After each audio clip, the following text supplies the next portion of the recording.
Selamat siang teman-teman serta ibu dosen. Kami akan mempresentasikan hasil diskusi kami. Saya sebagai moderator dan sebagai pemateri pertama. Saya Erlawati Dogomo sebagai materi kedua. Saya Simon Yait sebagai pemateri ketiga. Perkembangan sistem pembayaran digital di era revolusi industri 4.0. Dengan perkembangan teknologi yang pesat, sistem pembayaran dalam transaksi ekonomi terus mengalami perubahan. Kemajuan teknologi telah menggeser peran untuk tunai, GoPay, sebagai alat pembayaran ke dalam bentuk pembayaran digital yang lebih efisien dan ekonomis. Beberapa negara yang telah menemukan dan menggunakan produk pembayaran elektronik yang dikenal sebagai electronic money atau e-money. Kehadiran alat-alat pembayaran masyarakat akan ada alat pembayaran yang praktis dan memberikan kemudahan dalam berinteraksi. Yang kedua, definisi industri 4.0, transaksi konvensif. Yang kedua, kecepatan informasi. Yang ketiga, interaksi teknologi. Yang termasuk industri 4.1 adalah transinformasi komunikatif dari keseluruhan aspek produk dan industri melalui penggunaan teknologi digital dan internet yang industri konvensional. Yang kedua, industri 4.0 menenangkan pada unsur kecepatan dari ketersediaan informasi, yaitu sebuah lingkungan industri di mana seluruh intinya selalu terhubung dengan mampu berbagi informasi satu dengan yang lain. Yang ketiga, interface teknologi.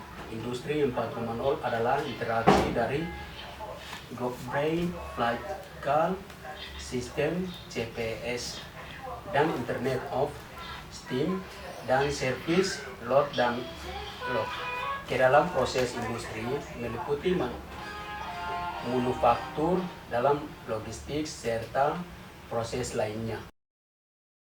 Sistem pembayaran digital. Yang pertama, definisi pembayaran digital adalah pembayaran yang berbasis teknologi. Uang disimpan, diproses, dan diterima dalam bentuk informasi digital dan proses pemindahan diintegrasi melalui alat pembayaran elektronik. Yang kedua, komponen utama. Komponen-komponen utama dari sistem pembayaran digital antara lain aplikasi pemindahan uang, infrastruktur jaringan, serta peraturan dan prosedur yang mengatur kegunaan dari sistem tersebut. Yang ketiga, perbedaan dengan tradisional.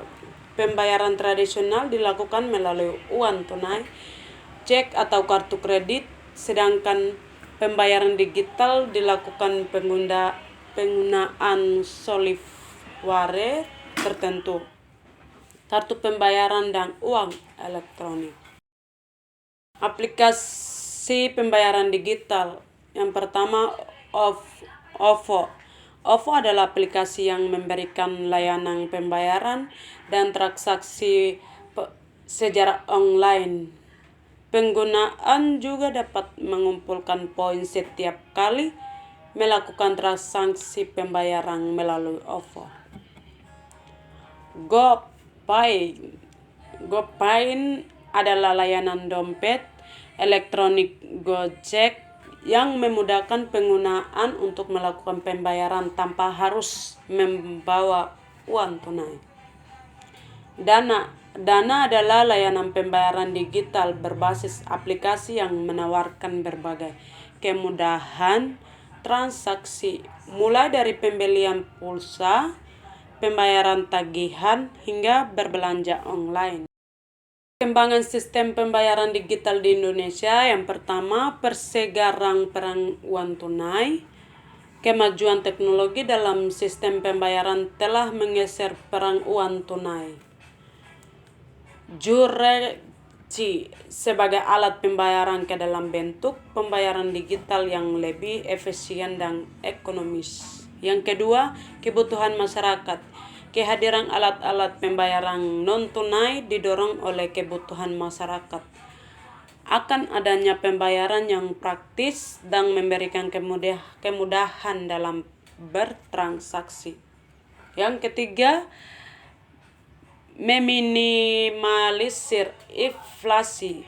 Sistem pembayaran digital dapat membantu meminimalisir terjadinya inflasi akibat banyaknya uang tunai yang beredar di masyarakat.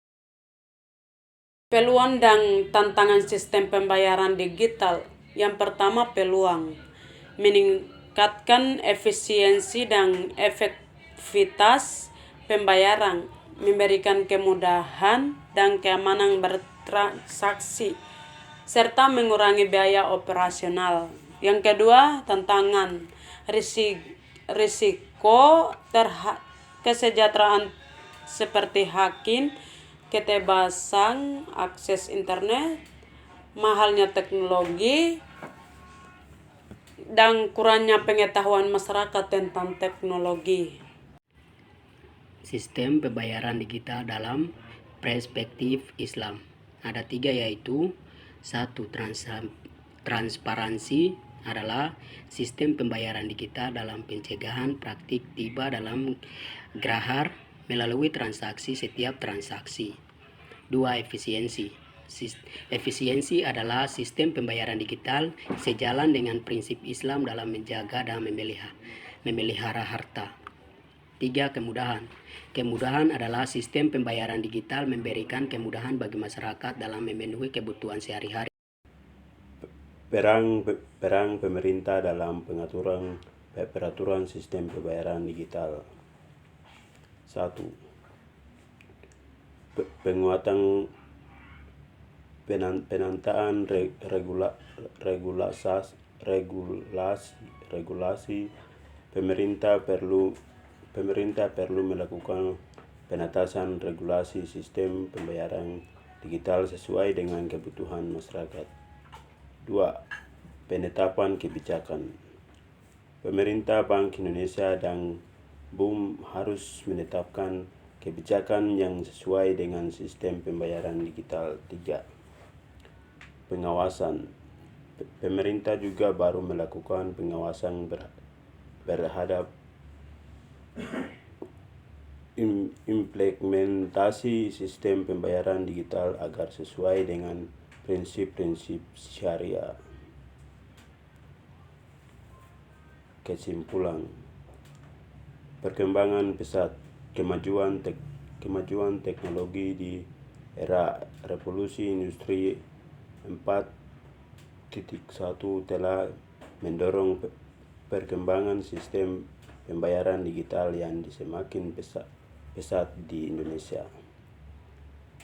Kelebihan dan kekurangan. Sistem pembayaran digital memiliki kelebihan dan kekurangan, namun secara umum kelebihan lebih besar daripada kekurangannya.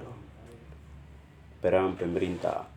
Pemerintah perlu melakukan penataan regulasi, penetapan kebijakan dan pengawasan terhadap